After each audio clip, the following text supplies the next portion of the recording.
সংযুক্ত আরব আমিরাতের রাজধানী আবুধাবিতে রাশিয়ার সঙ্গে বৈঠকের পর যুক্তরাষ্ট্রের সঙ্গে নিরাপত্তা গ্যারান্টি সংক্রান্ত চুক্তি স্বাক্ষরের জন্য ইউক্রেন পুরোপুরি প্রস্তুত বলে জানিয়েছেন দেশটির প্রেসিডেন্ট ভলোদিমির জেলেনস্কি।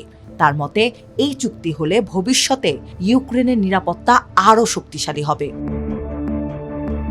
25 জানুয়ারি লিথুয়ানিয়ার রাজধানী ভিলনিয়াসে এক সংবাদ সম্মেলনে জেলেনস্কি জানিয়েছেন, চুক্তিটি স্বাক্ষরের পর তা যুক্তরাষ্ট্রের কংগ্রেস এবং ইউক্রেনের পার্লামেন্টে অনুমোদনের জন্য পাঠাতে প্রস্তুত কিয়েভ।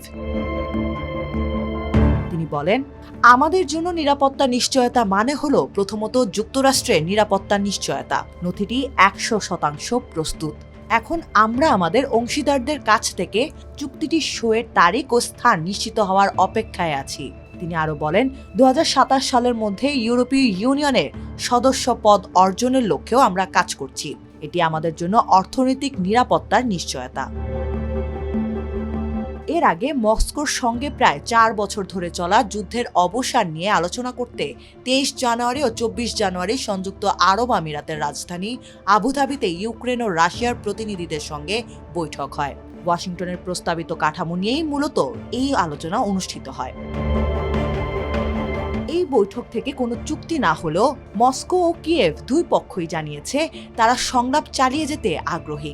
আলোচনার পরপরই একজন মার্কিন কর্মকর্তা সাংবাদিকদের বলেন, আগামী 1 ফেব্রুয়ারি আবুধাবিতে আবার আলোচনা হতে পারে।